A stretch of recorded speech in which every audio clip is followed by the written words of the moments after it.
Hello mga boss! Eto nga at nag-prepare na tayo ng mga gagamitin natin para sa pamimigay nating pagkain sa Pangarap Elementary School sa ating mga atleta. Dito, yan, binibilang na natin ang styrofoam na gagamitin natin. Humigit kumulang 90 nga daw po sila mga boss. Eto, pumunta na tayo ng palengke mga boss. Bumili na tayo ng manok dyan. Bumili na tayo ng mga harian, mga gagamitin natin para sa pagluluto.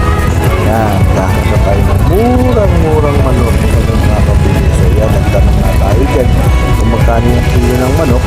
Paano kilo ng manok mo? Is 1,755 daw ang kilo ng manok. Ang mahal mga boss. May presyo lang ng gulay. Yung gulay at saka manok, may presyo na ng presyong baboy. Nagbababoy na lang tayo. Ayan mga boss lang tayo na binigay sa Sanana Market. Ayan.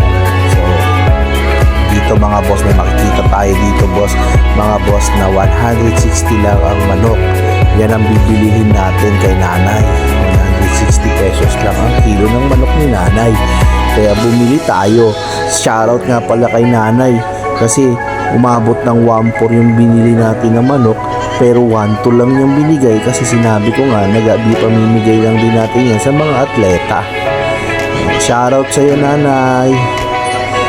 Sana lumago pa yung negosyo mo dahil binigyan mo ako ng diskwento. Ngayon mga boss, 1.4 ang bill natin pero 1.2 na lang binigay ni nanay yan kasi natuwa siya. So pumunta na nga tayo, bumili naman tayo ng mga sesto para ipapainom natin sa mga estudyante. Siyempre, pag may pambara, dapat may pamanulak. So kasama nga natin si Magenta dyan mga boss. Yan salamat sa iyo Magenta. At punong-puno nga si Magenta ng manok at saka ng sesto. Yung mga boss, pauwi na tayo. Maraming salamat mga boss. Makulit kasi si Kael, maingay. Bye bye!